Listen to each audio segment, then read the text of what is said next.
Hi, my name's Natalie Venezia, and for this therapeutic craft report, I decided to craft a mosaic bottle. Last summer, I was given all the supplies I needed for this activity by a woman that I worked with. She just gave me milk crates filled with sheets and sheets of the tools, all the required materials, everything for this project. I did have to go buy silicone glue and grout, but other than that, I had everything on hand. And the goal of the craft is this image on the right, just a glass bottle. I could put a light inside, put it on a light, just have something to decorate my house. Objects and their properties. As you could see in these photos, those sheets of glass were my stained glass.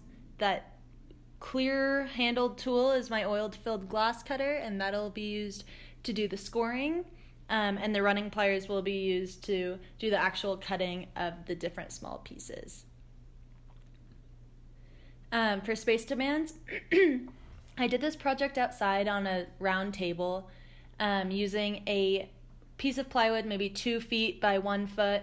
I used that to do most of my work on, just to protect the table. Sorry for the mumbo jumbo of that table in the picture. It's kind of a mess. I did all the work outside, and so I worked on it mostly during the day so then I could see what I was doing. As far as social and cultural demands, I did a lot of projects with my mom growing up in the summer times, and so kind of the smell of the grout and the different glue and stuff brought me back to that. So it was definitely like a nice cultural activity for me, bringing me back to time with my mom, and it was a nice project to do. As well, socially, this could be a social activity, and it could have been for me, but I didn't have enough time just blocked out to teach my friends, or I kind of did it at random times of the day, so I didn't make this a social activity this time around. Sequence and timing. First off, the cutting took way longer than I thought it was going to, so I'd say maybe 50 to 75% of my time spent on this project was just cutting and scoring the glass. To cut and score it, first I would score it with that silver or the clear roller, and so on that top left photo you could see that line down the glass. That just makes it so that you could take the green pliers right there, line it up, you put enough pressure and it snaps it right on that line, or it should, right on that line. And then you do it the other way to get some rectangle or square pieces, and then diagonal if you want triangles. Pretty much up to you. As far as gluing, I used silicone glue. So in that left photo, just put a little squirt of that glue and stuck them on kind of randomly, but kind of in a nice organized kind of geometric pattern on my glass bottle. For the grout, I used extra tie-dye, leftover tie-dye, and I dyed my white grout pink. And then using a sponge, I just rubbed that grout into the cracks and wiped as much off as I could, and then once it dried, I used vinegar and warm water to take off the residue that was left on the glass. As far as performance patterns, this project fit pretty well into my daily routine. I have a lot of art projects that I have going on often, and so I usually wake up, have my coffee, turn on some music, start working on a project, or if I don't have time in the morning, I'll go to work, come back, work on a project for a little bit longer. So it fit pretty much perfectly into my daily routine and my personal performance patterns. Pretty much the same. For client factors, for body structure, I used arms and my eyesight for the entire project. Arms and hand movements were pretty essential.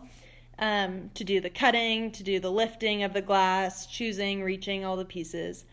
And then eyesight so that you could choose the colors. Also, I used my eyesight to prevent injury because I was working with glass, working with tools, doing that precise cutting and gluing. The 2 essential body functions for this project included specific mental functions and movement functions to complete this within the given time frame. I had to have sustaining and shifting divided attention and concentration. That's something from our fundamentals. And that was to be able to glue, cut, grout each piece. Additionally, because cutting and scoring glass included the use of sharp hazardous objects, it was important to have control of voluntary movement, including eye coordination, hand-eye coordination, fine motor control, and oculomotor function. That's something from our fundamentals as well, and I found that very important to have during this project. Performance skills, it needed lifting, motor skills, gripping those tools, and processing skills, choosing, gathering, all those materials. Those were very important parts. Safety hazards, since you were working with glass, or I was working with glass, having those safety goggles was definitely needed, and I used them the entire time. Gloves were important during the grouting process, but they kind of got cut up with the glass. But goggles were the most important. Grading down, you didn't have to lift the entire milk crate. That was kind of a heavy project, heavy process of it. And so you could just pick out one at a time, just one sheet at a time. And then grading up, I used triangle pieces up in that top bit. And that was way harder than cutting squares. So that could make the project a little bit more difficult. This could definitely be a therapeutic project. It needed patience and attention.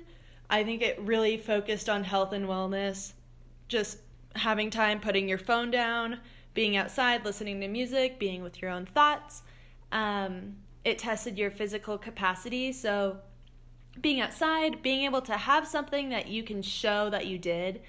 This could be something with role competence, showing that you can have something physical that you made that you could see. Also supporting that mental health and social participation if you wanted it to. Definitely a very fun social activity for people to participate in. It could definitely be very therapeutic.